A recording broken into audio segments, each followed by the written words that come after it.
Welcome to Grid Talk. My name is Tom Downey, and today we are going to preview the 2024 Dutch Grand Prix. Joining me, we have Grid Talk co-host George Howson. Good afternoon. Good afternoon, sir. How are we? Very well, thank you. Looking forward to F1 being back. It feels like forever, but just one more week to go. I know, it's not like we're counting down the days at all, is it, mate? But no, just before we get into this episode, we must thank our sponsor, BetOnline. BetOnline is the world's most trusted betting platform and your number one source for everything football. From the preseason NFL to college kicking off, BetOnline has every stat, every matchup, and even live odds and spreads while the games are being played. Think you know your stuff? Get in on our winner-takes-all $300,000 NFL Survivor Pool for the upcoming season. When the game's over, head on over to our online casino and get in on a game of blackjack or poker, or in one with one of our 150 slot games. Head to the website today and use promo code BLEAV and get in on the action. Bet online, the game starts here. Also, a quick plug, please be sure to follow us on socials at GridTalk UK. Also, if you're feeling extra generous, please do consider supporting us on Patreon for exclusive access and behind-the-scenes content. So, George, now that the formalities are out of the way, let's have a quick chat about Zandvoort and how we're looking for 2024. So, 2024 has been an interesting season for all of us. As we were saying just before we started recording, if you'd have told us that at this point in the season, Red Bull wouldn't have won since, Spain, I think we said, and Mercedes would have won the last 3 out of 4 races, with McLaren sneaking a W in there somewhere as well, I think we'd have all called ourselves a little bit stir crazy. And maybe that's true. But looking ahead to Zandvoort, Max has won every race since 2021. Obviously, last year and the year before he had a fairly dominant car. How do you think this year's going to look for him? Well, he definitely comes into this one on the back foot effectively. And yeah, you're right, he's won the last 3 races here, but he also won the 3 previous Belgian Grand Prix as well. So, it's very difficult to predict. We've got McLaren and Mercedes now, I think, are both in general faster than the Red Bull, but the differentiating factor sometimes, most of the time for Red Bull anyway, is that Max is in that number 1 car and he just produces miracles quite often. It's his home race. It's a track that he knows very well. Like you said, he's won every single race round here since the Formula 1 first came back here as well. But the comparison track really for me is Hungary. We've had Mercedes win in Silverstone, win Austria, albeit fortuitous, still won, and obviously in Belgium as well. All high-speed tracks. Zandvoort is a slower speed track. It's faster than Hungary overall. It's slightly easier to pass than Hungary, I'd say, but we still saw plenty of overtakes in Hungary too. So I'd say the comparison track really then is Hungary. And I think if you look at Hungaroring, obviously McLaren were the best team by miles. And so I think in general, like the overall pace of the cars, I think that Mercedes is probably the fastest overall, but my personal pick, spoiler alert, this weekend would be McLaren. But then again, you can't count out Max. He can still produce, particularly in qualifying as well. And qualifying is very, very important around here as well. I think Max has had pole position more often than not in those 3 victories as well. So what I'm saying is that anything can happen, and usually can't name Formula 1. But I think if Max is to get a win this weekend, it'd be a miracle, to be honest. But strange things have happened, and we've also had a 4-week gap as well on top of that. So the cars will be radically different to what they were in Spa 4 weeks ago. But as we've also seen so far this season, the upgrades that have been coming for the Red Bull haven't really worked. And it's something we spoke about again at the other points too, where you can't underestimate the influence of Adrian Newey leaving and other people taking over from that. And I don't think it's a coincidence that the guys leaving and suddenly these upgrades are no longer making a positive impact on the car. So I think it's going to be close again this weekend. That's all we want at the end of the day. We want an entertaining race. No, absolutely. And you made a very good point about the upgrades. I mean, we've seen Mercedes really come good this year, I suppose you could say. We thought at the start of the year they were going to be for perhaps another year of pain. We saw obviously Hamilton jump ship seemingly after pre-season, and now here he is having won two of the last 4 races. I know, yes, one was a disqualification, but his car was still there as we saw, and he was still there in Belgium, so not doing him any sort of disservice with that. But looking at Red Bull, and I appreciate this might sound a bit sort of Red Bull heavy at the start, we've got to talk about that second seat. And shortly after the Belgian Grand Prix, it came out that Red Bull had said, we are backing Perez to the nth degree, he's got our full support, blah, blah, blah. What does this mean for Perez? Because we've seen time and time again him start a season okay, like he did this season. He was qualifying right up there. He was finishing not finishing first, but he was finishing second to Max in the first two races. A bit of a stinker in Australia, came fifth and finished second in Japan and third in China. That Chinese Grand Prix in April was his last podium of the season. And when you look at how the rest of the grid has caught up to Red Bull and in some cases overtaken Red Bull, what does this mean for Perez? He's been given until the end of the season, it seems. And this contract extension of his, bear in mind, we were told it was a 2-year, is apparently a 1+1 deal. So he still has to perform to get the year extension. Bear that in mind. So what do you think this means for that second seat? Do you think it means that Perez is sort of just treading water until he's shipped off to the retirement home of Formula E or something? Or do you think his days are just numbered full stop? His days are definitely numbered, I think, to be honest with you. I mean, I understand Red Bull's decision to keep him till the end of the season. I feel like if you stick a Ricciardo or a Tsunoda or a Lawson in that car instead, and I've said this a few times, it's going to take them a bit to get up to speed. And they may well do better than Perez in the long run.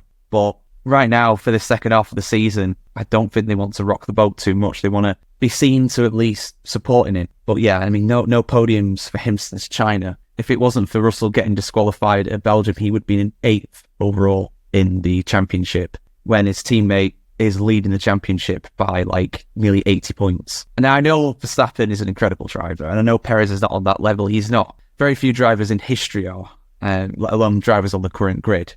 The difference is still really, really stark. It is not a good look for him. I mean, yeah, it's an interesting one with his contract situation. As soon as he re-signed, as soon as he extended for another 2 years, which, okay, with a potential extension of 2 years, but now that still surprised me, I must admit. And his form has really fallen off a cliff since then, in my opinion, as well. I think the Red Bull car has also got worse too. But to be frank, I personally think that he's got 10 races to save his Formula 1 career. I think if Red Bull don't win the Constructors' Championship this season and Max wins the Drivers' Championship, both of which I think are very likely to happen, to be honest, particularly Red Bull losing the Constructors' Championship, I think he'll be gone then, because then he's effectively cost them a championship. And last year he could kind of get away with it because Max won it by himself. They didn't even need a second car. He still would have won the Constructors' Championship. But who comes in for him next year?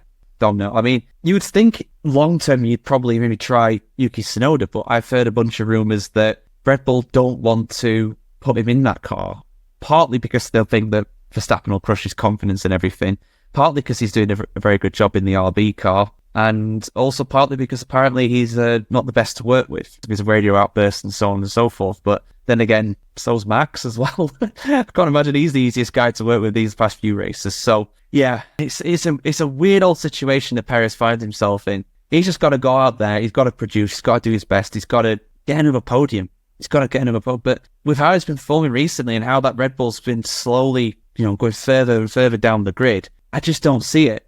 The question for me now is who comes in from 25. I don't think, for me, the question is he going to be there next year? I think they're just going to get rid of him because, I think it's Eddie Jordan who said it, contracts are basically just pieces of paper in Formula 1. They're not worth what they're written on a lot of the time. They are meant to be broken. People can be signed up, but they can be broken all the time. So I don't think Red Bull will have a moment's hesitation about letting him go if and when they don't win the Constructors this year. But that's just my hot take on it. No, I agree with you there. And you made a very good point about last year when Red Bull didn't even need him. Whereas this year, I think it could prove to be quite costly. We've seen this drop off time and time again, and it does make you wonder how long it will sort of carry on before Mercedes, wishful thinking, Red Bull decides to sort of just pull the life support. And then we get into the whole question of who will take that seat. I'm sticking by my guns. I'll tell you who won't be taking that seat is Daniel Ricciardo. He is not going back to Red Bull Racing. Especially if people want it, it is not going to happen. Watch me get absolutely roasted because he gets announced midway through the weekend. Imagine. But yeah, that would be just my luck, wouldn't it? I mean, we could do a whole episode on who will take that second seat. I'd like to see it be Lawson, but I think he needs time in the RB. That means who do you put in that second seat in Red Bull for a couple of years? So yeah, big question in itself there. But we don't know. But speaking of contract extensions, we have two sort of contract pieces to talk about. This isn't so much a driver thing. These are both team principal things. Now, I say both of these team principals because the first one, Andrea Stella, has extended his contract at McLaren. I think that's a bit of a no-brainer. He's done wonders with the team, and we'll get into that as well. But probably the bigger talking point, George, Jonathan Wheatley. He's heading to Audi as team principal with Mattia Binotto as, I believe, his COO or maybe even his CEO. That's quite big because that's two major figures from Red Bull who are leaving. I mean, what does this mean for Red Bull? What does this mean for Audi? And then also, what does this mean for McLaren with Stella extending his contract? Well, I think you've summed up the Stella deal very well there. It's an absolute no-brainer. Things are going extremely well for them. You know, McLaren, in my opinion, my hopeful opinion, of course, as a McLaren fan, potentially their first constructors title in over 25 years, first time this century. So it's an absolute no-brainer. He's not the only reason why McLaren have been improving, of course, but it's not a coincidence that he's come in and we've seen this massive uptick in form. The drivers obviously have to take some credit for that too, all the engineering team and everything. But at the end of the day, he's the leader of it, and he fully deserves this contract extension. I'm very excited to see what he does for McLaren in the future. Now they adapt to the 26 regulation changes. With Audi, yeah, I'm very impressed with them. I must say, I'm very impressed with the two guys they've got in. I mean, Mattia Binotto, when that was first announced and it said that he would be the leader of the team. They didn't specify a role initially, and I'm thinking, oh my God, no, please tell me they've not put him as team principal. Because with the greatest respect to the guy, I think he's fantastic. I think he's an incredible person to have on anybody's team, but he's not a team principal. And his time at Ferrari towards the end proved that.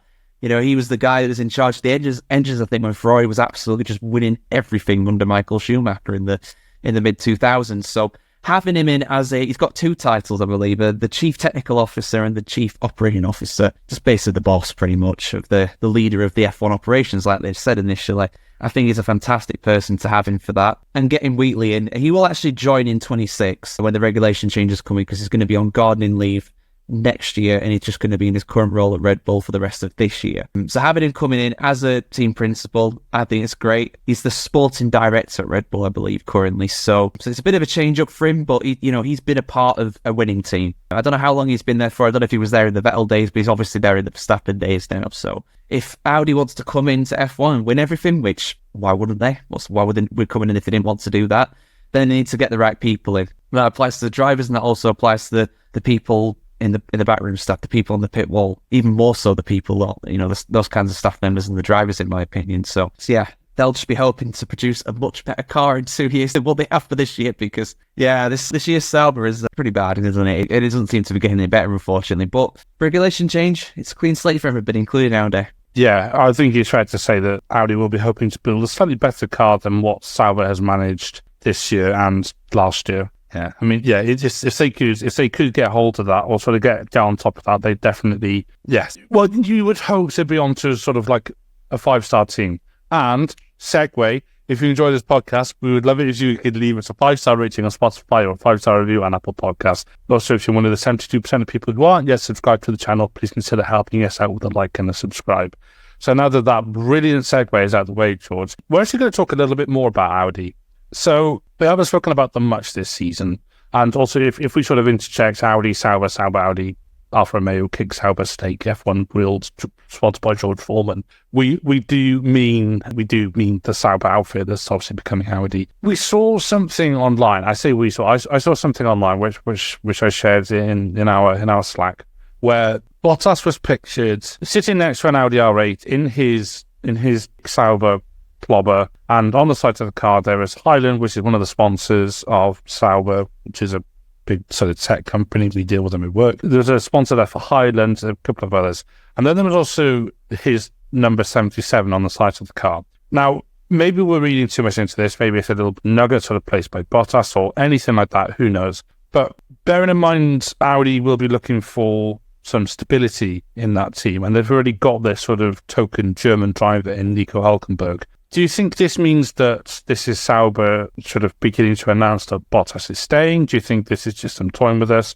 Do you think there's absolutely nothing to this at all, and we're just sort of completely looking to something which doesn't exist, or what? And as a sort of wider question, who do you think would be going into that second seat at Sauber? Yeah, it's an interesting picture that he's posted, an interesting time as well. Yeah, I mean, he does have his driver number on there. He is pictured with the Audi, like you said. Whether that's an indication as to whether he's going to be signing for them for next year, we don't know, really. We don't know. I mean, that second seat is still undecided, and there's a lot of competition for it. I mean, I'm in two minds about this. I mean, yeah, the secret mission. I mean, this is Bottas. This is someone who posts very revealing pictures of himself on his Instagram and stuff. You know, people who've seen the calendar, which I haven't seen the calendar, but I've heard about the calendar, and that's enough for me personally. But yeah, this guy likes a joke. I think that's pretty sure. So I don't know. I wouldn't read too much into it. He's definitely in the frame for it. He's had a good season. Some people, if you're feeling negative about it, might say that Joe has had an abysmal season. I don't think Joe has had an abysmal season.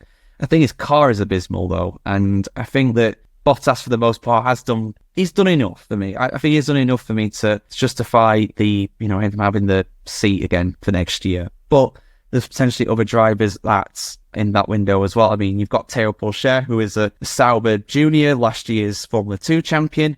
You've got Gabriele Bortoleto, who is doing incredible in F2 right now, second in the championship there. He's been linked with that seat as well. He's a McLaren junior, but McLaren will be very eager to get him in an F1 seat because, you know, Piastri and Norris have those seats on lockdown at McLaren for, if they want to, the next 15 years or so. They're both very young still. So yeah, there's a few drivers like that. Sainz, I think, was their first choice or second choice for that first seat, if you know what I mean. But he's always signed on with Williams, so they're not going to get him. Bottas has definitely got a chance of it. For consistency's sake, I do understand it, but would they not want to promote their young driver who is very talented and could lead the team forward over the next 10 years? You never know. He won F2 at the end of the day, and he's still very young, his Pourchaire. So I would like to see him in that seat, but I don't know if he will be.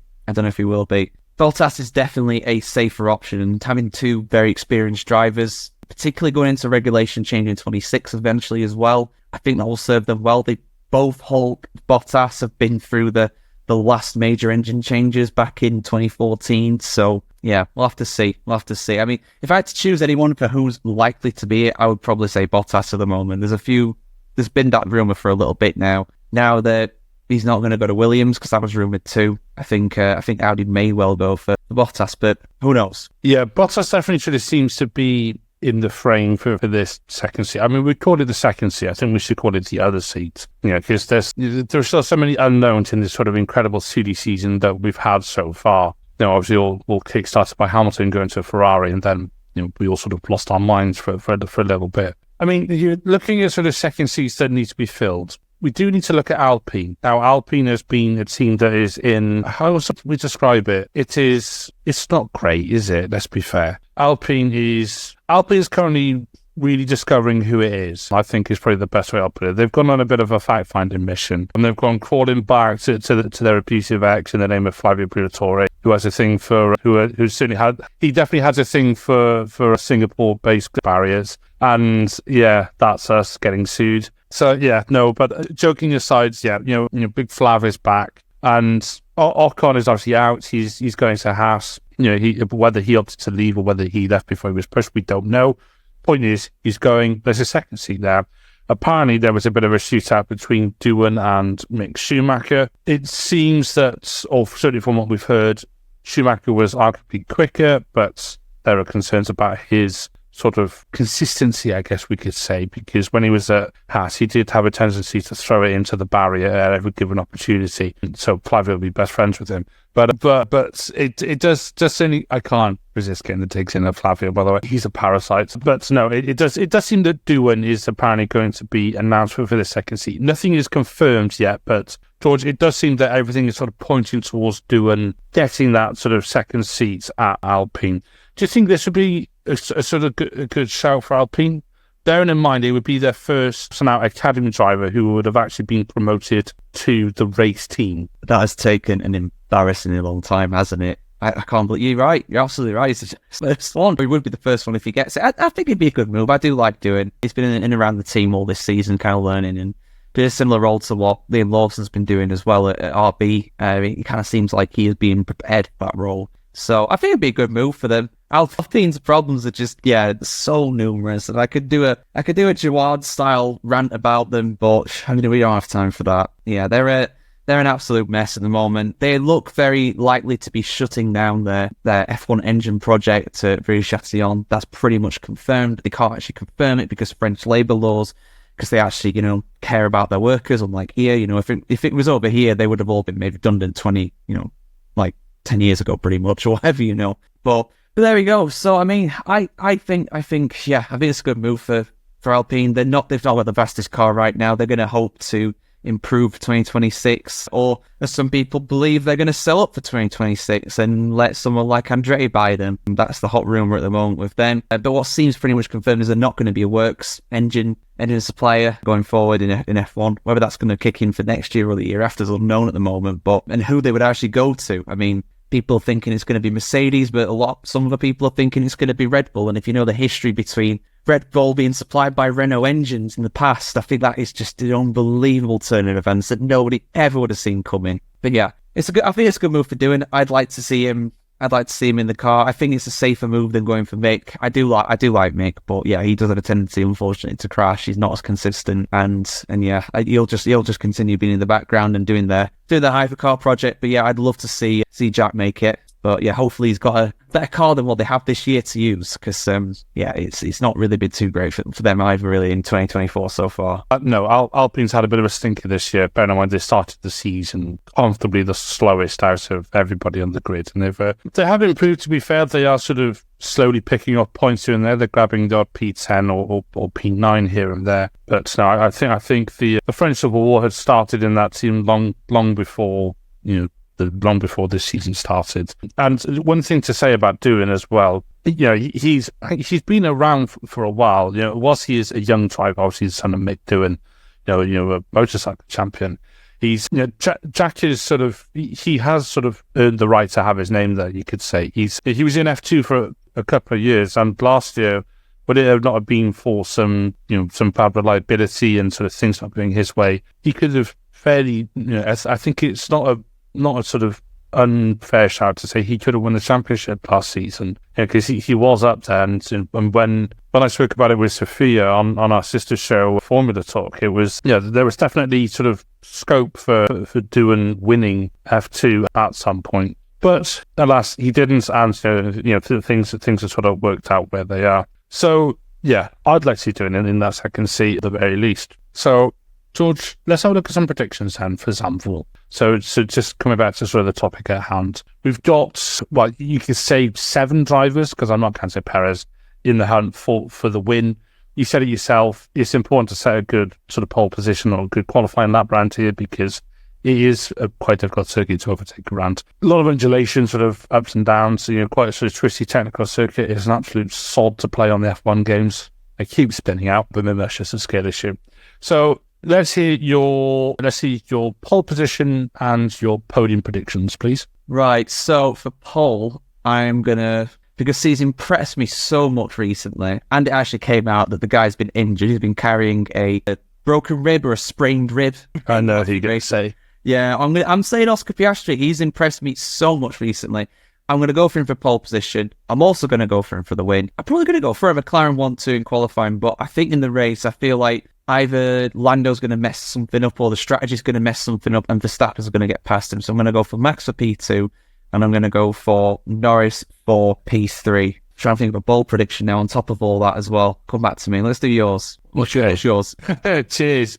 So I'm going to say Lando for pole. I think he's got the pace in the bag, but I also think that he will bottle the starts and he'll fall to third. And I think Max will win because home advantage. He's won it every year for the last few years. And yeah, I think Max will win because I think he'll sort of go, well, hang on, there's still a championship at stake here. So yeah, I don't think it's fully over yet. And I'm gonna say Max, then I'm going to say Piastri second and then Lando third. And my bold prediction is that the cat behind me doesn't fall off the bed. No, for audio listeners, my cat has just jumped up on the bed behind me. Now she's looking around surveying her empire. No, my bold prediction is Perez finishes in the top 5. Bold prediction. Yeah, and do you know what? As I said, I thought it's mad that we have to call out Perez finishing in the top 5 as a bold prediction when he's still racing for Red Bull. And you've just gone for his teammate for the win.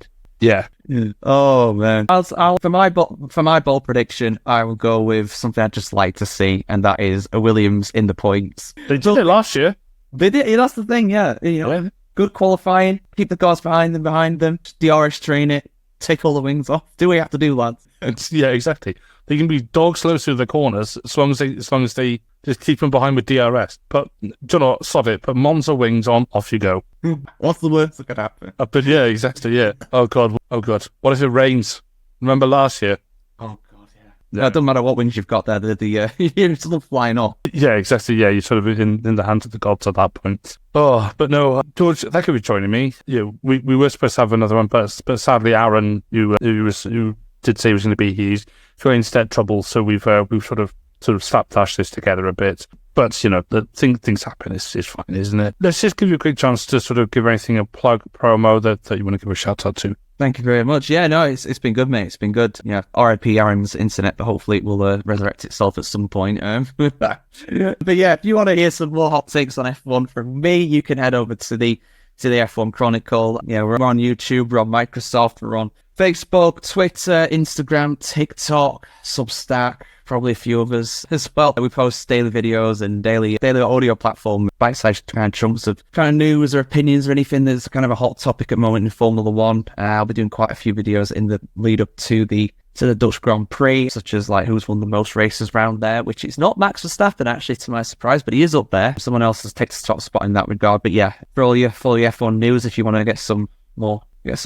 I mean, we do our shows here, obviously, which is great. But yeah, literally every day, pretty much for videos for that. So yeah, thanks for having us on, Tom. Always fun. That's all right. Thanks for coming on. And for me, I just want to give a quick plug to our sister show, which is hosted by Sophia Richmond. It's had its own summer break at the minute, but it'll be back soon, especially now that all the action is back. So Grid Talk is available on YouTube, where most episodes are recorded live, as well as Amazon Fire, Spotify, Apple Music, Verbal, Pocket Cast. Just search Formula One Grid Talk for our back catalogue of shows, previews and reactions to race results. Please consider supporting the channel on Patreon to give us a little boost here and there. Also, make sure you are subscribed so you're the first to know when each new episode is released. We'll be back soon, namely next week, to review the 2024 Dutch Grand Prix. Until then, thank you very much for listening to the Grid Talk podcast presented by Bet Online, and goodbye.